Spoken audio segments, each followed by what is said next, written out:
Assalamualaikum warahmatullahi wabarakatuh. Perkenalkan, nama saya Hafiz Nur Adli Marfiatna dengan NIM 202330100009.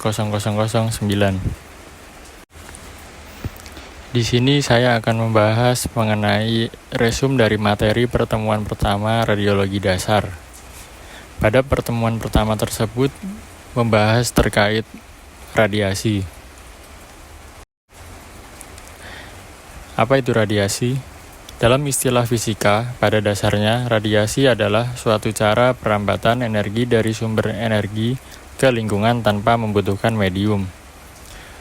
Jadi radiasi adalah suatu emisi atau pancaran dan perambatan energi melalui materi atau ruang dalam bentuk gelombang elektromagnetik atau partikel. Mengapa terjadi radiasi?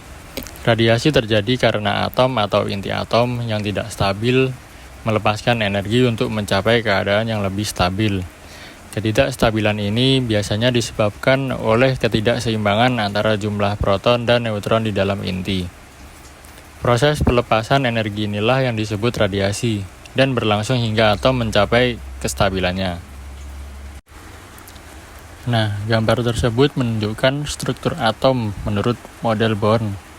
Dalam model ini, atom terdiri dari inti atom yang mengandung proton sebagai bermuatan positif dan neutron sebagai netral, sedangkan elektron sebagai bermuatan negatif yang bergerak mengelilingi inti pada lintasan atau orbit tertentu. Kemudian ini merupakan ilustrasi dari bagaimana radiasi terjadi.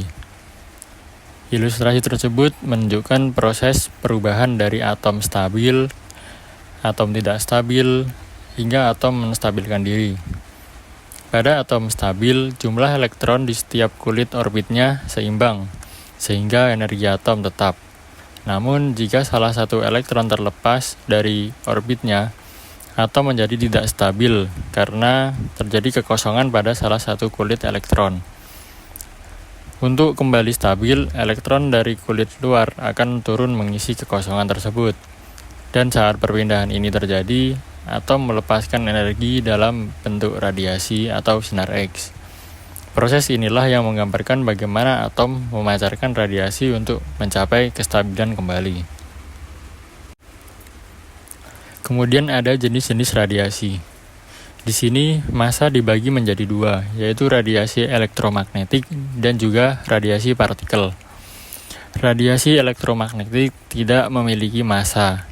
Radiasi ini terdiri dari gelombang radio, gelombang mikro, inframerah, cahaya tampak, sinar X, sinar gamma, dan sinar kosmik. Kemudian radiasi partikel adalah berupa partikel yang memiliki massa, misalnya partikel beta, alfa, dan neutron. Selanjutnya yaitu tipe yang dibagi menjadi dua, yaitu radiasi pengion dan radiasi non-pengion. Radiasi pengion yaitu radiasi yang apabila menumbuk atau menabrak sesuatu akan muncul partikel bermuatan listrik yang disebut ion. Peristiwa terjadinya ion tersebut disebut ionisasi. Ion ini kemudian akan menimbulkan efek atau pengaruh pada bahan termasuk benda hidup. Radiasi pengion disebut juga radiasi atom atau radiasi nuklir. Contohnya sinar X, sinar gamma, sinar kosmik, serta partikel seperti beta, alfa, dan neutron. Partikel beta, alfa, dan neutron dapat menimbulkan ionisasi secara langsung, sedangkan sinar X, sinar gamma, dan sinar kosmik meskipun tidak memiliki massa dapat menimbulkan ionisasi secara tidak langsung. Kemudian radiasi non-pengion. Radiasi non-pengion adalah radiasi yang tidak dapat menimbulkan ionisasi. Termasuk ke dalam radiasi non-pengion adalah gelombang radio, gelombang mikro, inframerah, cahaya tampak, dan ultraviolet. Sekian penjelasan dari saya. Wassalamualaikum warahmatullahi wabarakatuh.